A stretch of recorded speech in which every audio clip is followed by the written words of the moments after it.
Hello, I'm Justin Wheeler, and welcome to this episode of Nonstop Nonprofit. If you've been a regular listener to the podcast, you know that it's a pretty cool time to be involved in the nonprofit space.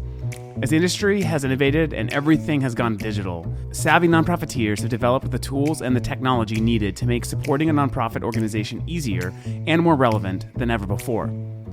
But for many folks who work in the nonprofit industry, specifically those with marginalized or historically oppressed identities, tools and technology is not enough. To close the nonprofit resource gap, we need to increase accessibility, mutual collaboration, and supportive allyship. Today's guest has spent the last 20 years advocating for access and racial justice in philanthropy in an effort to combat inequities that prevent nonprofit fundraisers from reaching their goals. Croom is a development executive, digital marketer, podcast host, and philanthropic strategist who is passionate about supporting Black-led nonprofits and combating anti-Black racism. Throughout her career, she has raised close to $400 million from nonprofits fostering social change nationwide. As a champion for underrepresented fundraisers everywhere, Kia has built an infrastructure of support for nonprofiteers facing unconscious bias by disrupting the systems in which bias and philanthropic injustice are fostered. In this episode, you'll hear from Fundraisers Director of Growth Marketing, David Schwab, talk with Kia to discuss how to close nonprofit resource gaps through accessible information, philanthropic strategy, and diverse thought leadership. Later in the episode, you'll hear my interview with Kim Burson, Chief Strategist at Donor Speak Consulting from the Nonprofit Innovation and Optimization Summit. Let's dive in.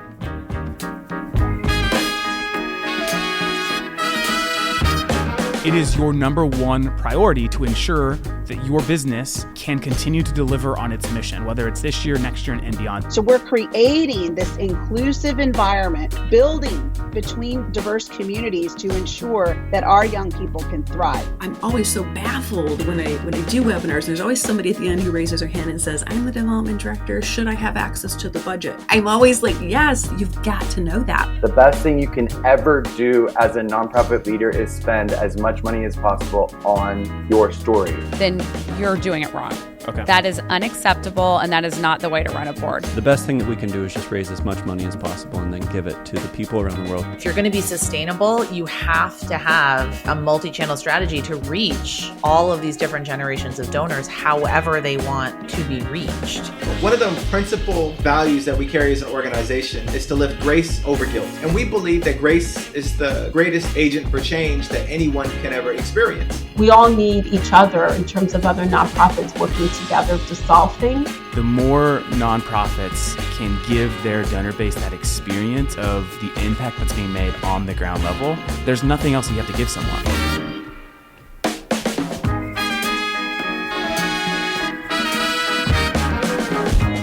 This is Nonstop Nonprofit. Thank you so much for joining us today on the Nonstop Nonprofit Podcast. For those in our audience who I am a new face, new voice to, my name is David Schwab. I am Director of Marketing and Growth at Fundraise. We have Croom on our podcast today, who is one of the most well-versed and one of the best brains in fundraising that I know. I'm so excited for my first time on the podcast to also be her first time on the podcast. And I think we're going to have a really awesome conversation. And I think there's going to be a lot to learn and a lot to enjoy. So, Kia, thank you for taking time with us. You have decades of fundraising experience in all capacities.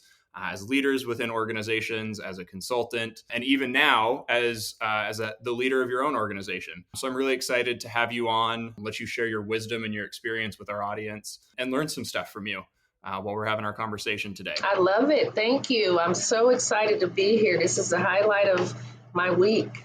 Awesome. Well, Kia, as you know, the topic of our podcast this season is conversations with innovative nonprofit leaders about what they're doing to change the way they do fundraising or change the way they deliver programs or change the way they serve their clients and their audience or engage donors and supporters. And there are a few people I know of in the sector who are doing more innovative things than you are right now. So thank you so much for joining.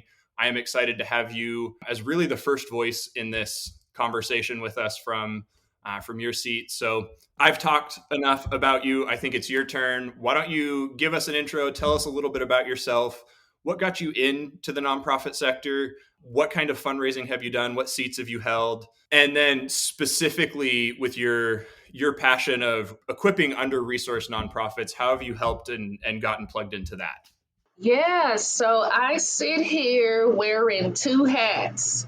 I sit here as the president and CEO of Croom Fundraising and Philanthropy, a fundraising firm, a Black woman-owned fundraising firm that works exclusively with nonprofits advancing racial justice or responding to structural inequities impacting Black and Brown communities. I also sit here with you as the program director and founder of Fundraising in Black, an organization that functions to teach people of color led and people of color serving nonprofits how to effectively fundraise to advance their missions and movements. And I'm proud to have been working in this space for the last 21 years. It has been a riveting journey. I got my start. I tell people I got my teeth cut, if you will, in fundraising back in I want to say the early 2000s in Metro Atlanta. I started out fundraising in grassroots community-based nonprofits. And at that time, there weren't very many faces like mine. There weren't very many Black or minority fundraisers in the space. And I loved the work enough. I loved impact, right? I loved being able to respond to needs in the community. I loved working and seeing people, which, I call the least of society, people that are housing insecure and food insecure, getting food, right, and getting housed and resourced, people that are coming home from having done bids in prison, being supported and reintegrating back into the community. And in all of my passion and given my lived experience with poverty, having grown up in the 80s, I'm an 80s baby. I grew up in East Oakland in the height of the war on drugs. I remember what that did to my community, right? I remember days when I was hungry and days when my family was living in a motel room, my mother, my sister, and I. So you parlay all of that experience, that lived experience, with passion. And what I found is a real gift, talent, and skill of resourcing these types of organizations and movements. I couldn't ask for anything better. I sit here before you having raised $400 million over the last 21 years, and I'm just incredibly full and proud of that. And I'm on my journey to work with companies like Fundraise, to work with nonprofits that are really committed to improving outcomes for people in communities of color, to liberate folks. And I'm taking anybody that wants to get on that train and journey with me. I'm just saying, holy smokes, you've raised nearly $500 million in your career to advance the cause of nonprofit organizations serving the people who need it most. That's why I came back to the sector, is we could use what we do. You could use your talents and your gifts to go make someone a lot more money and probably do better for yourself. But the fact that at the end of the day, you can look back on your career and you can say, look at the impact. I love that word, impact, that you have made. And I know that's not why you do it. You don't go back to say, hey, look what I did. No. But I have to stop and celebrate the fact that you're on pace to raise over $500 million for nonprofits and people worldwide. That's an incredible career.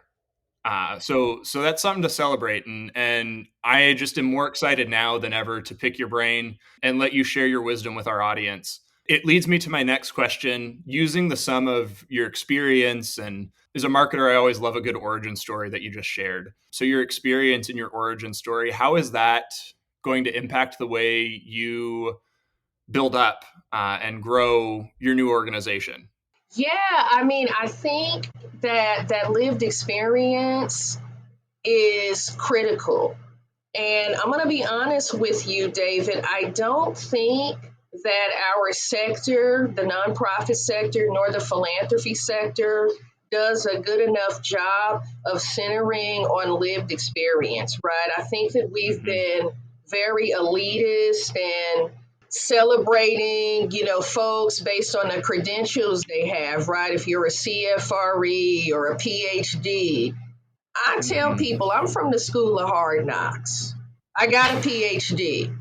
Having grown up where I grew up and seeing things that I had no business seeing as a kid, things that you protect your babies. By the way, you have beautiful, beautiful babies, those precious babies. Nobody was there to protect me from some of the things that I experienced growing up. And the same is true for the organizations that I encounter.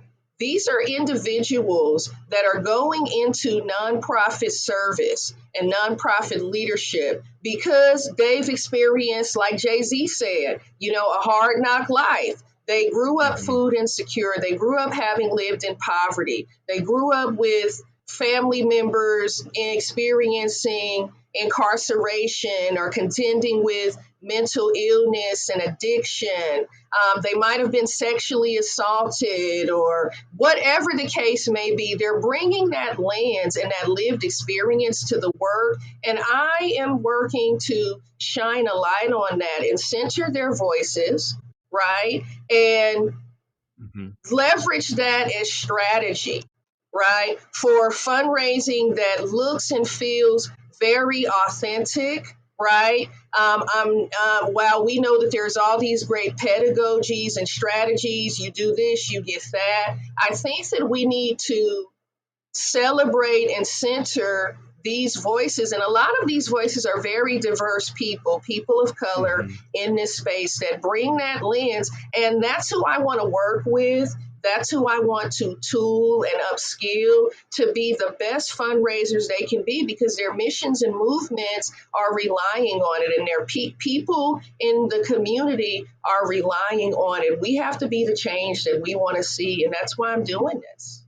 I love that last part. We have to be the change that we want to see. I'm going to ask a question here, and I hope the heart of it comes through well, because you talked about folks that come up through the school of hard knocks, and having been in the for-profit sector for many years and plugged into the nonprofit sector for the last half decade, I will say I've never worked with smarter, more talented, more hardworking, innovative, brilliant people than those who work at nonprofit organizations because they needed the services when they were coming up, growing up, or at some point in their life, turning around and delivering those services. How can people like me, who didn't come up through the school of hard knocks and have had fortunate careers and now sit in positions of influence in the sector and in the market, how can we become better allies to nonprofit organizations, specifically nonprofit organizations that are underprivileged or under-resourced? How can we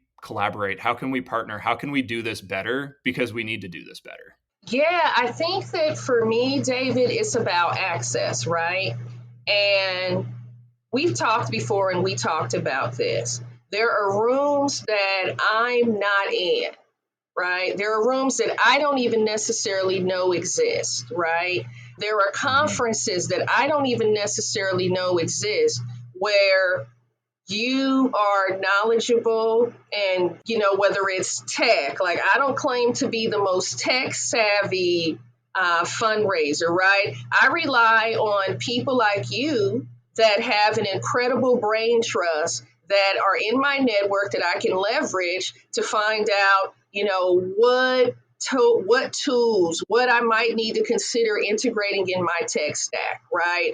What I might consider to more effectively do my work or to afford the best donor experience to donor prospects or even existing donors, right? So what I would say is this: if you and those that are interested in really demonstrating allyship make a commitment, you can't work with absolutely everybody, but what's an interesting organization that you can work with, that you're invested in that mission, that you can partner with or mentor, or even, I use the word sponsor, and not in the sense that everybody thinks about, right? When I say sponsor, I mean, if a speaking opportunity comes up, right, that would be an exceptional opportunity for a people of color, a Black-led nonprofit, or a Black voice or a brown voice to be in that conversation, you say, you know what? I know Kia Croom. She runs an amazing organization called Fundraising in Black. Got to get her involved here. Do you mind if I introduce you to her? You know the rest, right? That sponsorship, that allyship is how things happen. It's like I explained to somebody, my name can get on a list. You know, like before I decided to become a full-time entrepreneur and open up a Black woman-owned fundraising firm, I was in the job market applying for VPs and development of director jobs. And there's a wonderful white male ally in my network named Jeff Scheifels at the Veritas Group.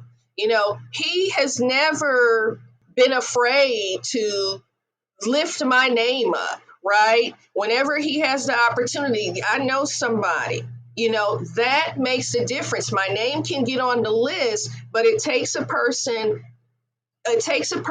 allyship and sponsorship even to create an opportunity for me. And I think that that's what it's about, and that's how it happens. Wonderful. Thank you.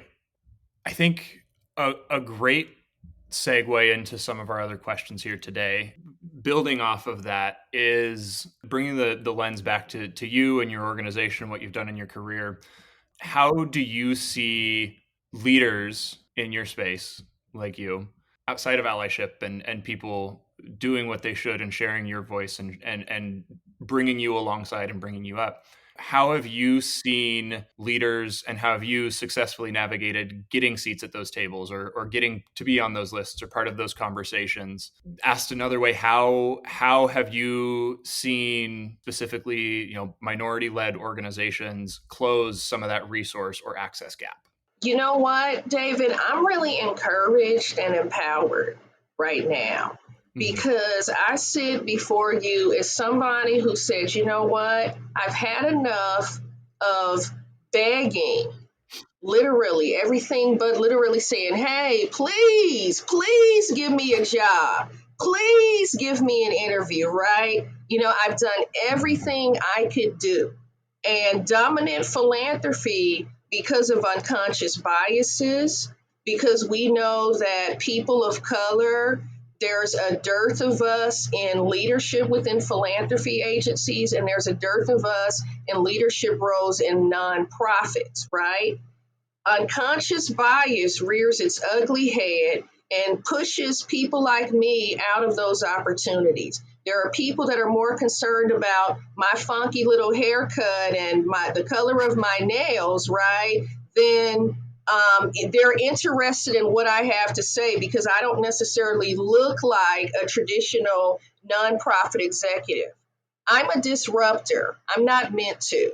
And I had to embrace that. And I said I'm encouraged a moment ago, because there are Black-led, brown-led, minority-led, people of color-led, however you slice it, BIPOC-led organizations, BIPOC founders that are saying, you know what, screw this. I'm not asking for a seat at this table anymore. I'm going to create my own damn table, and I'm going to create my own chair and pull it up. I don't care if it's a fold-up table and I got a fold-up lawn seat. I'm setting up shop right here, and whoever wants to join me can join me at this table. And that's where we're beginning to see traction. When we stop begging for bones, right? And asking, these actors that are in place to consider us for opportunities and create our own. That's the way that it's happening right now. And I'm so encouraged, because I've never met more founders of color. I'm talking about people that care about humanity, that could be making tons of money doing other stuff, but said, you know what? This is what I want to do, and this is what I'm going to do. And I'm not turning down nothing but my collar. I'm going in here and I'm going to go for the resources violently. And I don't mean violently in a sense that, you're causing any harm to anybody, but violently meaning I'm going to take it by force. I'm not going to wait for somebody to pat me on my head and give me a treat. And that's how it's happening. And I couldn't be more encouraged by it. I'm picking up something in what you're saying that I've been begging, praying, dreaming of for this sector, in that for so long, I've seen nonprofit leaders and nonprofit organizations operate from a sense of fear or scarcity. Absolutely. There's not enough resources. There's not enough access. There's not enough tools. There's not enough funding. And I've been challenging leaders in the space to operate out of a mindset of abundance. We're looking this year at, we're in one of the hardest economies we've ever been in, but we're also seeing some of the highest levels of philanthropy ever, right? So I just love what you're saying, like coming at this from a place of encouraged and empowered, expecting success and creating your own opportunities. That is so important and so powerful and so important for this sector right now. I think we could see a fundamental shift in the success and the impact nonprofit organizations have if we make that subtle but important mindset shift where this is mine for the taking rather than I'm lucky to have anything. It's a hard mindset shift to make, particularly in the way that the sector's run and leaders have been conditioned. But I think with voices like yours and leaders like yours changing the way you start organizations, changing the way you lead organizations, I'm excited to see what the next generation of nonprofit leaders bring to the table and how you impact lives. So I want to dig in a little bit on resources. Go. Kia, your website is already just a masterclass in resources on its own, information and strategies and thought leadership. What else can we do to provide resources? How can we better distribute those resources? Where can other leaders like yourself or people like me who want to learn more about fundraising, like where are the best places you've seen to go to, one, get access to those resources, but also what are the best resources you found? So a couple of things. The resources that I found, the connections that I've established with great people like you has just come really organic to me. Just trying to stay plugged in, working my network on LinkedIn. I've been in pursuit of information because I'm always trying to learn to do things more efficiently. I'm one person, right, on a mission here. So, I seek out very purposefully folks like you, right, that have an incredible brain trust, incredible resources. For folks like yourself that want to plug into community with folks like me, there are incredible spaces. One group that I plug into, for instance, I plug into all kinds of diversity organizations, like the Women of Color of Fundraising and Philanthropy. I did a session yesterday in their symposium. I moderated a session on courageous conversations, on DE&I, how to navigate those conversations, right? There are all sorts of incredible groups like that. Fundraising in Black, the organization that I founded, in terms of engaging minorities and sowing into their famine, right? Where they might have famine, where they might have need, where they might, there's new tech resources, new developments. You all published incredible toolkit, not too long ago. Those toolkits and those resources go a long way for organizations like ours that don't necessarily have the means to hire a tech consultant, right, to learn how to drive better conversions or optimize our donor experiences. So, continuing in the vein that you're in providing resources for nonprofits that are really out here on the ground in the trenches doing the work so that they can deliver, right, and provide a great donor experience so that they can better manage their data behind the scenes in terms of, a CRM, and so that they can get these things under wrap so that they can get into the work of changing lives and changing communities. I know that my fundraising program is well resourced. I've got best in class tech resources. I've got best in class tactical strategies. I'm encouraged, and I can stick to the business of changing lives and improving outcomes for people, liberating people that need liberation. Those things will move mountains for communities like mine. And now, enjoy this segment sponsored by Fundraise, the world's most innovative and friendly nonprofit fundraising platform. Nonstop Nonprofit recently took our podcast on the road to Next After's 2022 NIO Summit. At the conference, I had a chance to catch up with Kim Burson, Chief Strategist at Donor Speak Consulting. Listen in as Kim breaks down the donor journey. Kim, thank you so much for stopping by the podcast. How are you? I'm great. It's an amazing time at this conference, and I'm just really lucky to be here. What's been one quick tip you've gotten so far from the conference, the first couple speakers? I think it's terrible, but I don't remember the speaker's name. Yeah. But he's a psychologist. Okay. And he just talked a lot about the different, kind of the unconscious world that goes on when someone's navigating, anything. And so it's just a reminder that marketing really at the foundation is psychology. And that you have to kind of market to a specific person and use kind of, the reasons why people give in your communications. Yeah, super interesting. I actually was talking to an individual earlier who does door-to-door fundraising in Germany. Oh, wow. And he talked a lot about sort of the psychology of giving, the psychology of fundraising, going door-to-door. Wow, that's really loud. Yes. Okay, so tell us a little bit about yourself. I always like to start off with why nonprofits?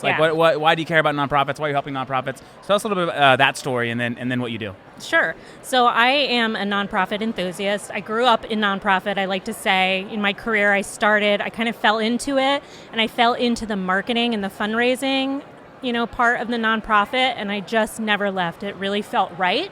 I went to school for psychology, and so it kind of just brought me naturally to this place where we're talking to people and engaging them and inspiring their generosity. And I've never looked back. And now, I was in the trenches of fundraising and marketing at an international nonprofit for the first decade of my career. And now I'm consulting, but I wouldn't do it for anyone else but nonprofits because I love inspiring generosity. I love helping nonprofits make more revenue. I like to say that revenue makes my heart flutter, and it really does. I love that, because I know what it's going to do, and I know how it's going to impact the world. How did nonprofit your clients respond to that? Because obviously fundraisers, they know they have to raise money. Yeah. But I've noticed that or maybe more historically more so, but nonprofits kind of have this they get weird when you talk about money, right? And so how do they respond to that? Revenue makes my heart flutter. Do they get it? Do they appreciate it? Yeah, I work pretty much with development and fundraising professionals, Okay. and so it makes their heart flutter too. Yeah. And they know, what the bottom line is. It's not about the revenue. It's about the people or the cause that's being helped and elevated because of the revenue and because inspiring that generosity. Yeah. And I think sometimes, we think about fundraising in kind of a negative sense that we're hounding people to give, but really in the best sense, we're giving them the opportunity to do something bigger than themselves and to impact the world. And I think that's a really important opportunity for people because we all want to find meaning and we all want to have impact. Absolutely. You work with development teams. What's sort of the core areas that you focus on in your consulting? What are the the areas that you really specialize in? Yeah, so I specialize in strategic planning, specifically around direct response, but also building donor journeys that are really donor-centric and make sure that cultivation is at the forefront, not just the fundraising. And then I also do copywriting and really any kind of marketing task or fundraising task that somebody has. But overall, I specialize in digital. Got it. Cool. With that, I'd be curious to hear any trends that you're seeing or campaigns that either you've helped lead, create, or just things that have caught your eye in the in nonprofit fundraising that you think is worth sharing. Yeah, so I'm gonna go rogue. Okay. And I'm gonna tell you something in the for-profit that I think nonprofits should be doing more. Okay. So, we all know that CTV is kind of the growing trend that nonprofits can get a huge, return on ad spend, not directly, but kind of in the digital sphere from CTV. And recently I was targeted for a lending club. I just bought a new house. So, they're coming at me for a mortgage. And the ad had a particular kind of an old school celebrity, but I know who they were. I'm in my 30s. I'm pretty sure they used that person and they targeted me because I would know that person. Yeah. And then, as I was looking at the CTV ad, I go on my phone and I'm scrolling and an Instagram ad comes up with the same celebrity, the same kind of shtick that they had, and I immediately recognized it from, and I was only half listening to this ad, with commercials, I'm not really focused, I'm doing other things, I'm a millennial, so I'm doing 10 things at once. Yeah. But I absolutely 100% noticed it, and I just kept getting followed around with this same shtick and the same. Nonprofits do this, right? It's not new that we're retargeting and we're building the retargeting pools and we're following people around. But this was such a seamless donor journey that I 100% know this brand now. Like, the awareness is there. It's almost like they accelerated the awareness. It sounds like this all happened pretty quickly. Very quickly and very comprehensively, and all with the same story. Yeah. So it was very memorable versus just, kind of disjointed. Yeah. It wasn't campaigns. like a bunch of like random hodgepodge. It was like it was very cohesive. Yeah, and it was a storyboard onslaught, really. Yeah. Okay. Have you tried implementing that with any of your clients? And how is that working? Yeah. So one of the things I do is help with the donor journey, and this is something that I really suggest to all of my clients, but also it's something I'm speaking about tomorrow. Okay. Is just really filling the top of the funnel with qualified people that might be interested in your program. And so, I got to a place when I was transforming a digital program where we just topped out. We couldn't, buy out any more SEM. There was no more demand for the brand. And so we had to kind of, try new things, new channels to try to get more awareness so that it would drive those lower funnel channels. Yeah. And so we did that through comprehensive donor journeys where it wasn't just CTV, but then it was a second touch, a third touch, and more to really bring them along the donor journey. Yeah, interesting. There's a lot of talk in like marketing about like sort of like, is it a marketer's role to like capture demand or to create demand? And so how does that sort of like play out in your own marketing efforts? I think it's both. Okay. I think that if it's one, we're kind of missing out. Yeah. You can probably capture that demand for so long, and then again, you kind of top out, and you need to create the demand. Yeah. Okay. How does a nonprofit know if they've peaked in terms of like their ad spend, or they've hit the kind of like threshold of their audience? Like any practical like nuggets there that like help organizations understand when they've maybe peaked, and like it's not about spending more, it's just about efficiencies maybe like more mid-funnel with the, like all the prospects that you're driving. Yeah, I think, it comes down to what your most important KPIs are, and when those aren't growing anymore, then it's time to kind of reinvest and maybe try new things. And so one of the big things that I try to push nonprofits on is to make sure that it's not just a great return on ad spend, but that they're actively getting new donors, because sometimes your ad spend is so good and so efficient that you're not throwing the net wide enough to get new donors. Yeah. And so when you're increasing your spend to a certain point and you're not getting those new donors, or you're not getting, the return on ad spend, that might be, a clue in that you need to create more demand on the brand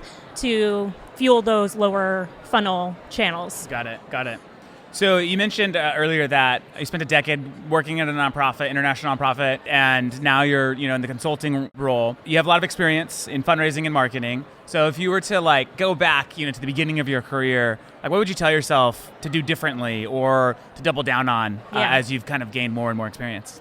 I would definitely tell myself to take more risks. Okay. I think, how I grew up in the nonprofit sphere, I have had leaders that were really risk adverse and would kind of drill down on every detail of something and would really look at everything in, direct response type measurements. And then I had leaders that really empowered me to take risk, because without risk, there's not as much of a reward. Yeah. Some risks pay out and some don't.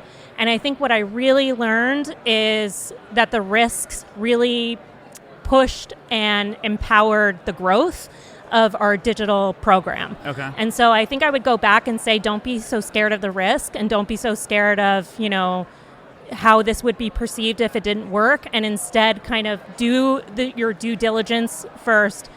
Make sure your leadership knows what to expect, the good and the bad, and go for it. Yeah. I feel like marketing, it needs to be, and it's hard because most of the times, like, executives don't understand marketing. Yeah. And they think it's like more of a binary, type of thing. Mm-hmm. Whereas like it's more of like a lab, right? It's like we got to experiment with all different types of things to get the right sort of like results that we're looking for. It's right. Very often is it like one thing versus another, right? It's a combination of experimenting and do you feel like you didn't, like, you mentioned you had two different types of leaders, like one that like promoted more risk, one that like maybe discouraged it.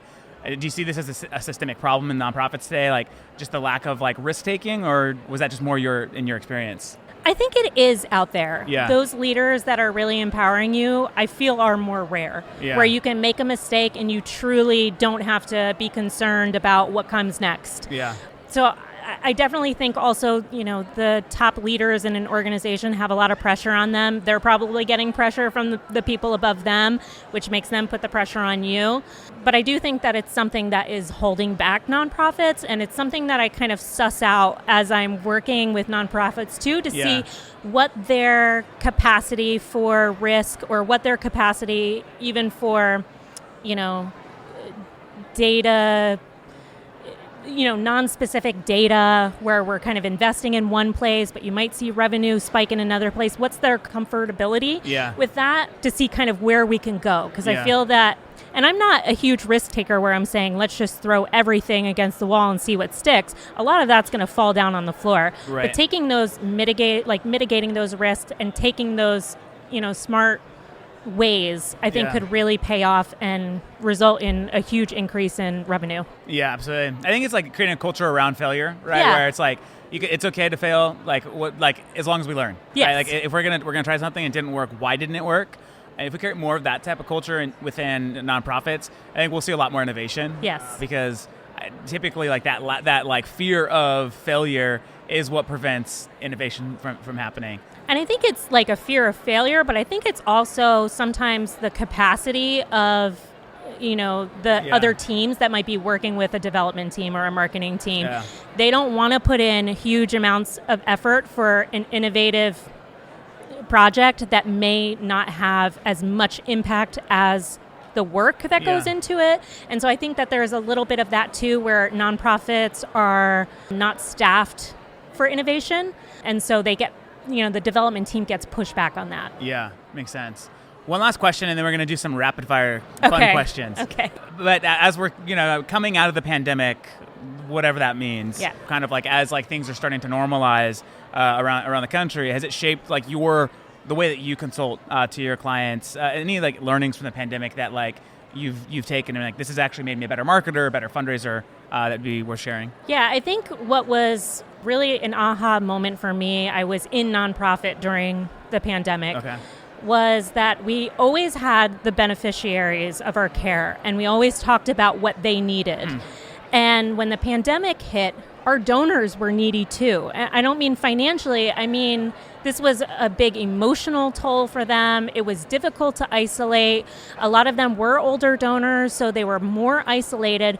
And we had to kind of turn to not only talk about caring about our beneficiaries, but we needed to actually care for our donors and put in, different engagement tactics or cultivation tactics, or even just one-to-one touch points. I know that this is Major Gifts have been doing this forever, but in direct response, you typically talk to the masses. And so we really put in much more of a one-to-one feel in the communications, because we realized like our donors are people and they're needy right now too, and we needed to care for them. And I think it's really, I always feel like I've been donor-centric and I care about the donors because they're making magic happen in the world. But I think that it really pushed me to be more donor-centric and not just talk, in our communications about what we do and the impact that they're having, but to really find the value proposition that a donor would cling to and make them feel good and honored, and try to, replay that message over and over and over so that they could feel really connected and really good about giving. Yeah. More than just the impact. Right. The impact is great, but for them to really feel that impact. Yeah. Very interesting. Well, thanks for sharing that. That's super insightful. All right, so we're going to ask a few fun questions. Okay. And so we'll see whether they're right or wrong, the answers. No, I'm just kidding. Okay. All right, so first off, digital reading or an actual book? Oh, digital reading. Digital reading. Any good books that you've read recently that's worth mentioning? Not fundraising and marketing focused. I'm reading a book about how, I think it's called Trauma Stays in the Body or something. It's just very interesting of how, vets and such kind of process through their trauma. Okay, got it. Pizza or salad? Salad. Salad. Beach or the mountains? If you had to Beach. choose one. Yep. Beach. Yep. Football or football? Neither. Okay. Dogs or cats? Both. Really? I have 4 cats, but I desperately want a dog too. They're adopting dogs over here. I know, but my cats would freak out. fire me if I came home with that. 4 cats. That's a commitment. It's a lot. Yeah. It's a lot. All indoor, I assume. Yes. Yeah. Okay. Funnel cake or cheesecake? Cheesecake. And then last one: The Goonies or Sandlot? Sandlot. No one has said The Goonies yet today. Really? Everyone has said Sandlot. One person was very controversial and said both are overrated. Oh, that's rude. And we're going to delete his podcast for sure. Obviously. Yeah. Yeah. Awesome. Well, thank you so much for joining. Yeah, thank you for having me. Appreciate it. Welcome back to Nonstop Nonprofit. Before our fundraise sponsored break, Kia was telling David about her fundraising background and how to show allyship to give underrepresented nonprofit leaders a seat at the table. Kia, you talked a little bit about tech there and tools and things like that. I wouldn't be a good tech geek if I didn't, double click in on that and ask your opinion. Thinking 2023, we're all starting to plan for what new platforms do we want to do? Where should we move? What things don't we have right now that are going to make us more effective fundraisers, marketers, communicators, leaders? What are you most excited for in the nonprofit tech space specifically? What do you see happening, or what have you learned about over the last year or two that's coming to light now that gives you that spark of excitement? You're like, hey, now we're finally arriving.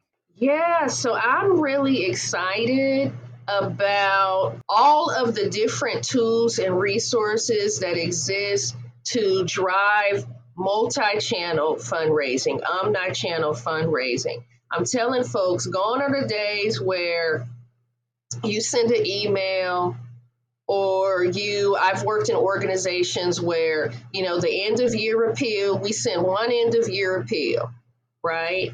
And the majority of my donors like to receive communications that way, right? That was back in 2010. That was back in 2009, 2008. There are so many ways to engage with folks.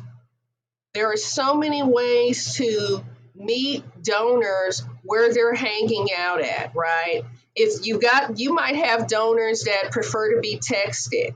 I can tell you, the folks that are texting me right now, Max Azra texts me at least 4 times a week, and they're not even a nonprofit. They're a retailer where I get my fabulous, one of many where I get my fabulous threads from. Hello, get my threads. They got it. They're texting me like, ooh, we got this new collection. And guess what, David? I'm looking at those text messages. I'm looking at them. Yeah. Guess what, David? They're on my Hulu, right? Through CCTV. They're speaking to me via Hulu. So what I'm saying is this. I'm excited about all the possibilities to engage with donors, and I'm committed to helping organizations that have primarily functioned on those traditional vehicles of direct mail and email to diversify those tactics so that they can hang out with donors where they are, right? And level up their tactical strategies. I'm excited. I'm excited about what I'm learning. I'm excited about, like I said, learning about new tools. You and I talked. I said, okay, thinking about fundraise, for fundraising in Black, right? And how fundraise can help fundraising in Black set the foundation it needs to thrive, right? So I'm getting really excited about these elements, that multi-channel fundraising. Awesome. I think it's so cool you talked about text messaging because it's, was such a hot conversation all last year in 2022. Really? And for a long time as a digital fundraiser, I said, no, don't do it. It's not a good strategy. You're not going to get the return that you think you're going to get. Focus on the proven channels of email and social and web. But man, it has taken off and it is so powerful now. I think there was a big shift over the last year or so, really looking at it in the ability to run direct response fundraising through SMS. And I was looking at some stats recently, and email open rates at their peak for a nonprofit hover between 15 and 20%. That's really good. Click-through rates are 3 to 5%. So if you have 100,000 people, you maybe get 1,000 people that come and take the action you were asking them to take. And that's considered really good. SMS open rates are at like 90+%, and click-through rates are at like 50+%. The success is astronomical. So that's something I think everyone should be paying attention to this year. And 2023 is looking for tools or platforms that help them communicate by text with their donors, because who doesn't have a phone in their hand 90% of their day anymore? No, I agree wholeheartedly. I mean, I just told you, Max Sasser's got me. They might as well just say, hey, bye. Look, they might be thinking, listen, let's send this to her. She's going to buy. We're about to convert. Yep. She's about to spend a ton of money on boots and, bow tie blouses. They got me. I should be their poster child. I should have stock, right? Imagine how, if I'm that responsive to a retailer, I would gather that in talking to me that I'm very mission driven. Missions move me, right? Imagine if I have a relationship with a nonprofit that I love, that I'm bought and sold, believe in their mission and their work, and they're communicating with me that way. Imagine what kind of conversion they'll get from me if they meet me there, right? Mm-hmm. Yeah, that one-to-one relevance. It's something you said a minute ago and something that I've been saying, challenging people in this space, fundraisers, specifically digital fundraisers, is to be part of the conversation and be available and accessible when your supporters are ready to engage with you. It's the beauty of where we're at as fundraisers and communicators and leaders in this sector, is we have the tools, the technology, and the platforms now to be just as relevant as any for-profit retailer. We have access to the same channels, access to the same ad inventory, email networks, CRMs. It's a pretty cool time to be a nonprofit leader, but also a little bit of a daunting time to be a nonprofit leader. So, Kia, question for you. As you're building up Fundraising in Black, what framework or frame of reference, key questions do you ask when you're looking for platforms to help you grow your organization? Yeah, I'm looking at what the integrations are. For instance, let's take Fundraise, for instance, right? Because this is a real thing that, we're working on. While Fundraising in Black is new and nascent, right? 3 years from now, 2 years from now, I'm going to even say 1 year from now, because I'm expecting big things and incredible returns, right? Mm-hmm. As my constituents, as I scale and increase the number of constituent records I have access to, right? As my relationships grow, and should I get to a place where I want to go to what I know, right, at a CRM. I've always been a Blackbot. I think I've spent probably the last 15 years of my career using Blackbot. Once I scale and grow a bit, will it integrate, right? What's it going to take for me to do that? How will it plug into, does it integrate with Tatango, for instance, right?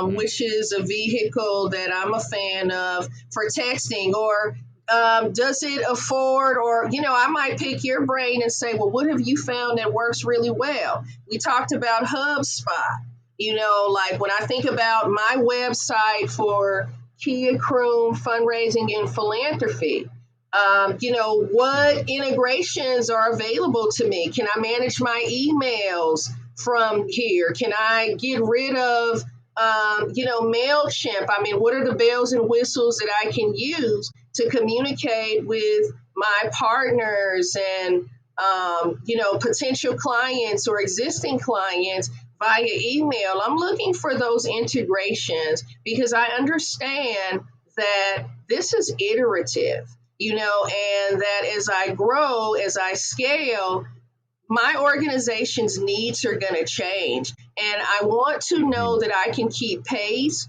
with the best in class tools that are available. And I also want to know that I'm not going to break my piggy bank trying to do it. Let's just keep it real. Yep.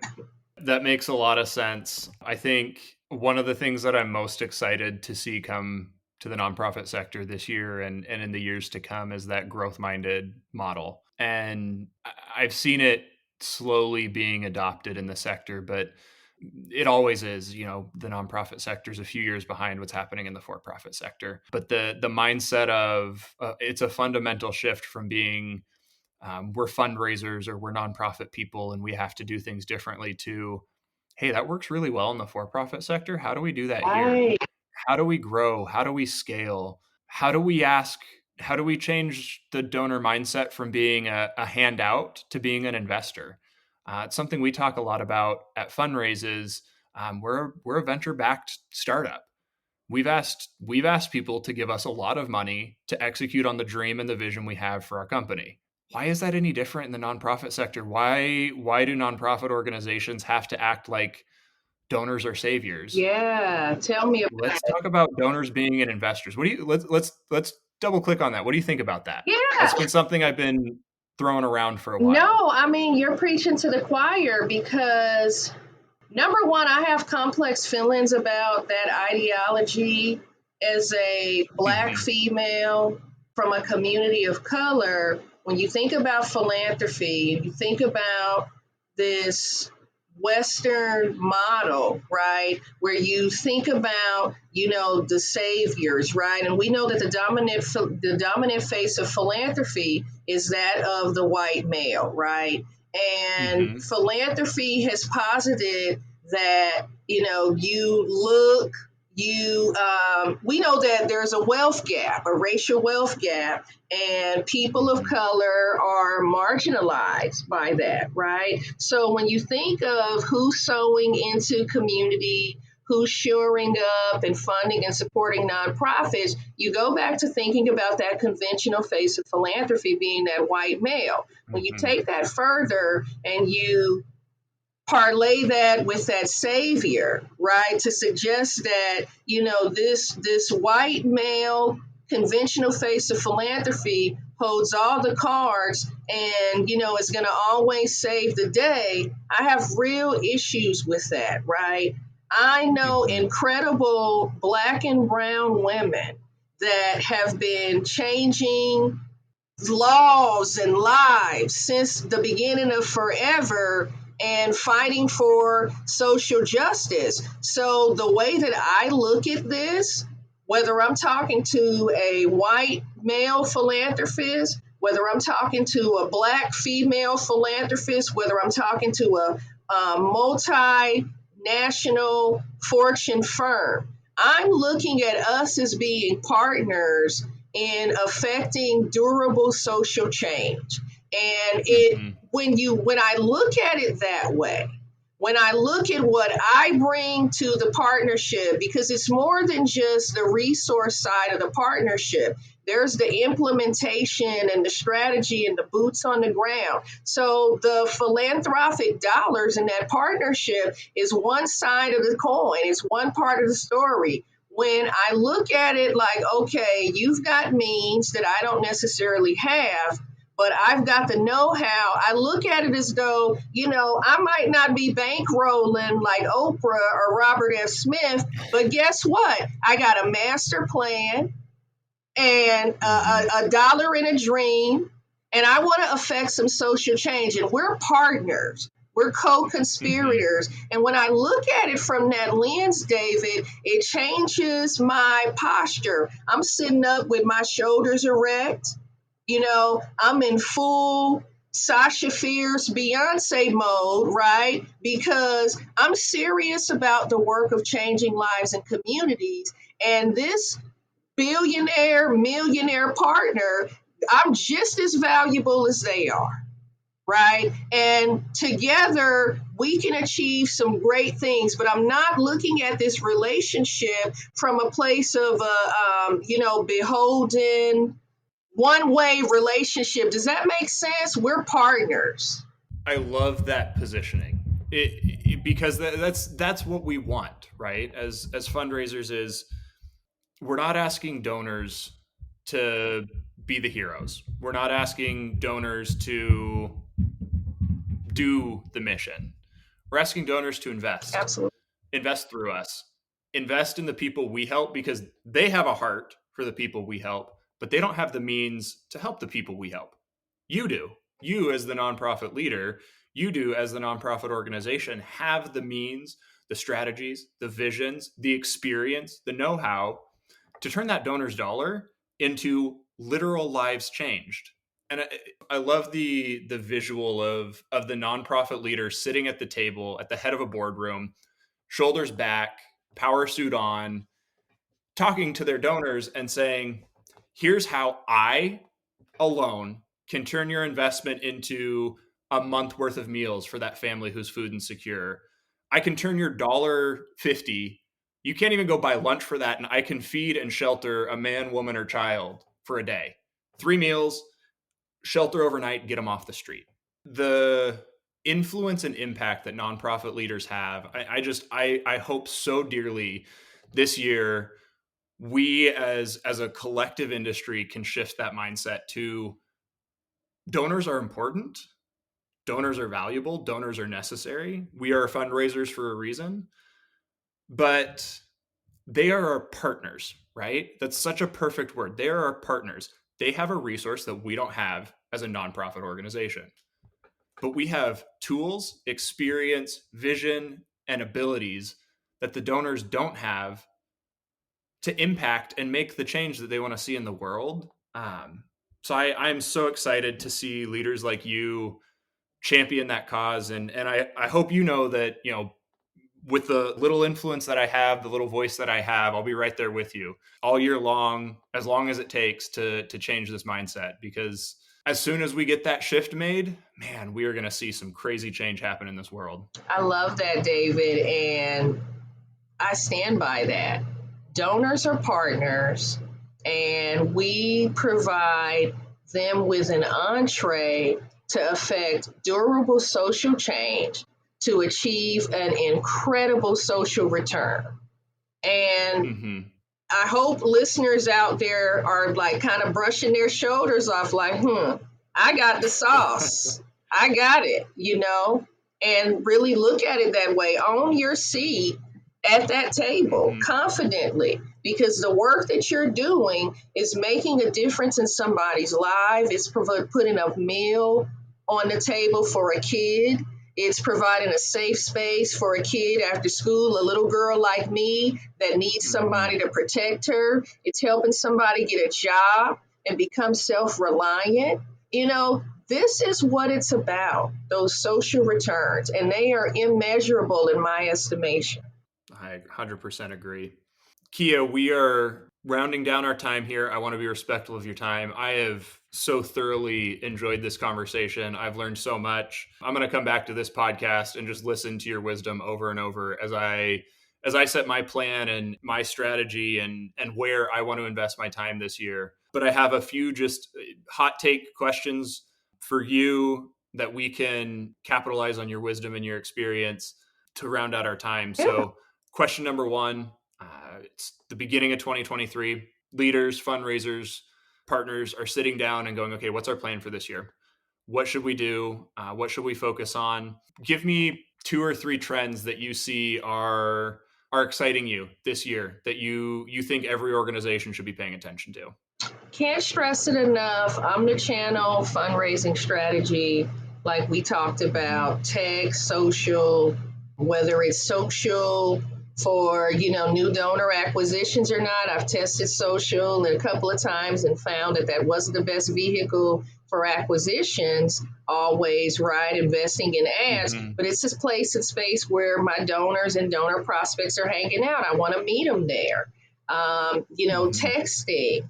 I'm giving a lot of thought to that donor experience. How can I drive conversions on my site? How are donors or visitors to my website interacting with the content on my site? Are they coming to my site for resources, right? In that resource bank that I have? Are they coming to my site to check out video? How are they engaging with me, and how can I optimize that experience? How can I drive a conversion, right, with my web visitors? If they're donors, if they're visitors that I want to turn into donor prospects, right? Into donors, excuse me, I'm getting ahead of myself. What call to actions? I want strong call to actions so people know and can respond and convert in the ways that I intend for them to, right? These are things that I'm thinking about. I'm thinking about how to be kind of omnipresent, right? How to engage people when they are demonstrating interest in whatever I'm bringing to the table, right? I want them to, have a touch when from the time they visit my site to the time they leave. I want to be omnipresent with them. So what tools will enable me to do that? These are a few of the things that I'm thinking about. Awesome. I love that. Another question for you. 2022 was a weird year. Yeah, tell me about it. Weird economy. Politics were up and down. Towards the end of the year, we saw nearly 30,000 people get laid off from some of the biggest tech companies in the world. It's easy to have a bleak outlook coming into 2023. I don't think we should. I think we should be, like you said, confident, excited, motivated. What would your encouragement to other leaders like you be if you could sit across the table having a cup of coffee? They're looking and go, I don't know how we do it this year. What's your word of encouragement when that's the lens to try and, be excited, be confident going into this year? Yeah. So what I want to say to those leaders is to be excited, to be confident, to remember there have been some gains, there have been some wins in our space, right? And to be encouraged by that, right? And I want to encourage leaders like myself to understand, listen, you don't have to have everything figured out down to a T. Do not let perfect be the enemy of good. You've got incredible ideas. You've got incredible lived experience. You are impassioned. And I believe that your heart is really in the right place. And I'm a person that, at my best, I'm always looking at the glass being half full instead of half empty. So I believe that you're pouring your very heart into this work. And I believe that if you do the work of building the relationships and telling your story, right, and traversing this sector, you're going to find your tribe, and your tribe will find you, and you'll be speaking their language. And we know that this work is highly relational. So if you're investing in meeting the right people, if you're invested in what your organization does really, really well and honing in on that, you're going to be successful in this space. I wouldn't worry terribly about what the economy, whether this and whether that is. I'm not saying to just disregard, economics, but what I'm saying is philanthropy. I'm reading, and I think I read a resource that Fundraise sent out. Giving Tuesday is on tap to generate some $3 billion. There are very altruistic and philanthropic people that want to achieve those social returns, right? Fine tune your message, your methods, and get relational, be relational. And I don't believe you'll have any problem. I don't. I believe in the work that these leaders are doing and looking to do. I'm hopeful. I love what you said to don't let perfect be the opposition of progress. Absolutely. Right? It's so easy to want everything perfectly on brand, everything laid out nicely, every pixel in place before you launch anything. But half the time it's just being present. Tell me about it. And being real and authentic. I love that. Thank you. No, thank you. Kia, thank you so much for your time today. This is going to be an amazing episode. I'm so excited for our audience to get to listen to this. I'll make sure, we will link in our show notes out to your organization's new website, to your website, link out to your podcast, because your podcast has some amazing resources for leaders like everyone listening to this podcast, including myself. So thank you for your time. Want to give you a chance. Any closing thoughts? Yeah, I just want to thank you for the opportunity. And I want to tell the folks listening that, you are doing incredible work. You're changing lives, creating opportunities for people, and don't let anybody tell you otherwise. And if I can be a resource, if I can be a support, get at me. I'm not hard to find. Drop me a line. Slide in my DMs. Look at it.